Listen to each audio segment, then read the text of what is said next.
നമസ്കാരം. ഈ medical bulletin അയക്കുന്നത് his excellency professor doctor Suresh K Guptan, director AIMRC. ആദ്യമായി ഇത് കർണാടകയിലെ ഒരു സൂര്യകാന്തി തോട്ടമാണ്. സൂര്യകാന്തി കൃഷി നടത്തുന്ന ഇന്ത്യയിലെ പ്രധാനപ്പെട്ട സംസ്ഥാനങ്ങളിലൊന്നാണ് കർണാടക. ഉത്തര കർണാടക, ദക്ഷിണ കർണാടക. ഇതിൽ സൂര്യകാന്തി എണ്ണയുടെയും സൂര്യകാന്തി വിത്തിൻ്റെയും സൂര്യകാന്തിയുടെ ഇലയുടെയും തണ്ടിൻ്റെയും വേരിൻ്റെയും ഔഷധ ഗുണമാണ് ഈ മെഡിക്കൽ ബുള്ളറ്റിലൂടെ അറിയിക്കുന്നത്. ലോകത്തിലെ ഏറ്റവും മികച്ച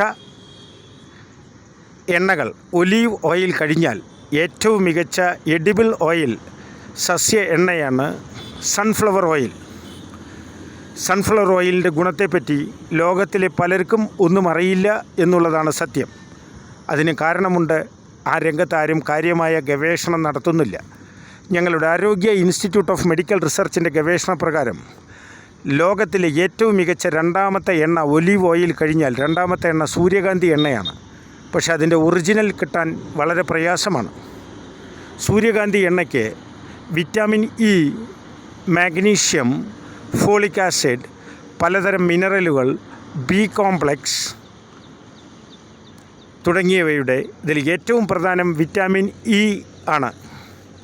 സൂര്യകാന്തി വിത്തിലും ചണവിത്തിലുമാണ് ഏറ്റവും കൂടുതൽ വൈറ്റമിൻ ഇ, ടോക്കോഫെറൽ അസറ്റേറ്റ് ഉള്ളത്.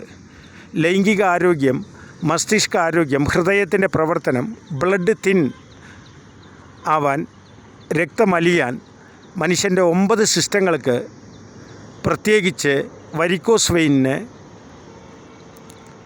വിറ്റാമിൻ ഇ വളരെ അത്യാവശ്യമാണ്. സ്കിന്നിൻ്റെ ആരോഗ്യത്തിനും തലമുടിയുടെ ആരോഗ്യത്തിനും വൈറ്റമിൻ ഇ അത്യന്താപേക്ഷിതമാണ്. ഒരു അത്ഭുത വിറ്റാമിനാണ് വിറ്റാമിൻ ഇ.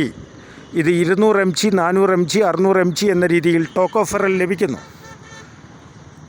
പക്ഷേ പ്രകൃതിദത്തമായ വൈറ്റമിൻ ഇ സൂര്യകാന്തി എണ്ണയിലും സൂര്യകാന്തി വിത്തിലാണ് ഏറ്റവും കൂടുതൽ വൈറ്റമിൻ ഇ ഉള്ളത്. പ്രത്യേകിച്ച് പ്രോപിയോണിക് അസിഡീമിയ അഥവാ മാൽ അബ്സോർപ്ഷൻ എന്ന് പറയുന്ന ചെറുകുടലിൻ്റെ മസിൽ ടോൺ കുറയുന്ന അസുഖമാണ് ഭൂമിയിലെ മിക്കവർക്കും, പ്രത്യേകിച്ച് സ്ത്രീകൾക്ക്.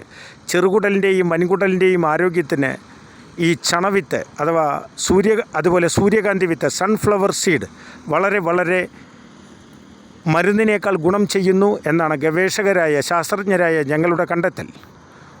അതുമാത്രമല്ല, സൂര്യകാന്തി പൂവ് ഒരു ദൈവിക പുഷ്പം കൂടിയാണ്. അതിൻ്റെ ഭംഗി, അതിൽ തേൻ ധാരാളമുള്ളതിനാൽ തേനീച്ച ധാരാളമായി വന്നിരിക്കുന്നു.